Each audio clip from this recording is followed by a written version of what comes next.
It's good job. Come on back and get a reward.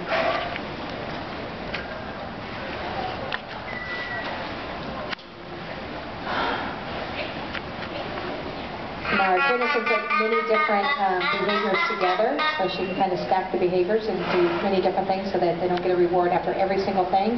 They may do maybe 2 or 3 different behaviors together before they get a different reward. You see one of our females out there doing a nice little above the water dance for you.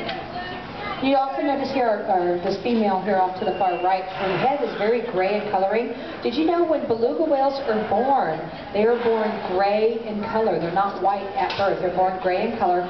As they get older, they lose their gray. How many of you wish you were the same way?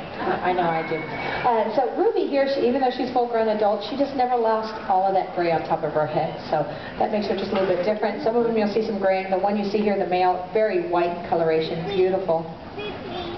It's that typical beluga whale look, that white coloration. Now the group in the back is getting a chance to check the tail fluke area and showing underneath they're very sensitive, allowing us to also take a sample of blood if needed. So we can do that through the tail fluke area. There's a wonderful vein that goes through there. Since they can't tell us they're not feeling good, we can take a sample to find out exactly how they're doing.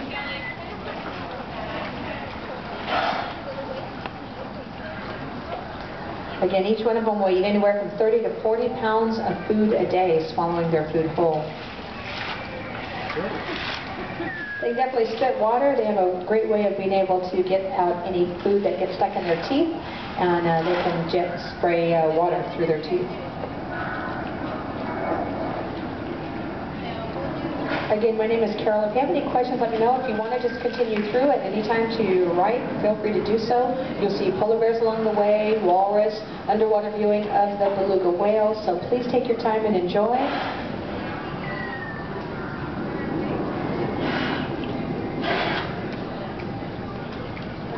Again, if you're heading out, you're going to head out through these open doors here. Right through here to head on out.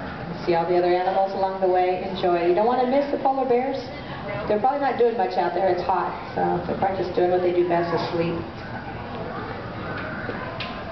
It's really interesting. Did you know polar bears, if you shaved all the fur off of them, did you know their skin is completely black? They have all black skin, so you can imagine how warm they will get out in the sun. Definitely.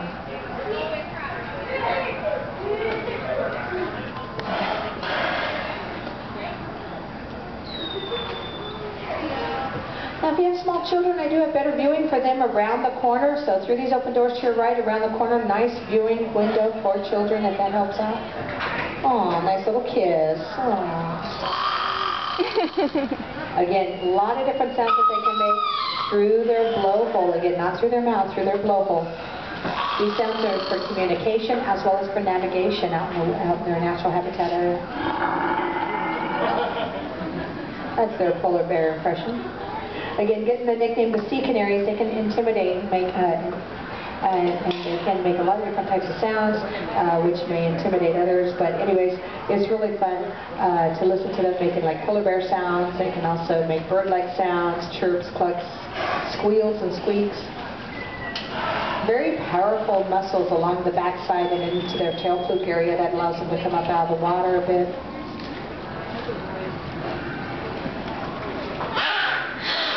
They're going to use their tail fluke in an up and down thrusting motions to be able to thrust them through the waters at pretty good little speeds there. Not as quite as fast as a killer whale that can swim up to about 30 miles per hour, but they can swim pretty fast at short speeds.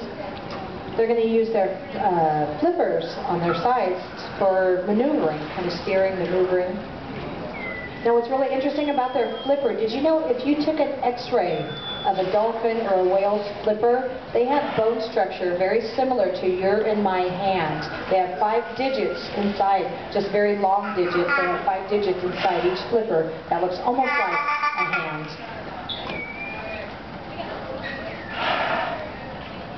And also getting a look on their back, you're going to notice they do not have a dorsal fin. This allows them in their icy environment to slip underneath ice floes to get their food, be able to come up very close under the ice floes without a dorsal fin getting in the way.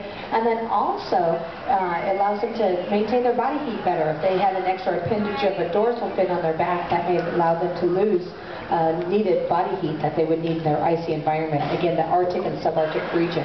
is where you would naturally find the beluga whales. White coloring, once again, if you're just joining us, is their natural coloring. White, blending in with that icy environment, very important. These animals are not listed as threatened or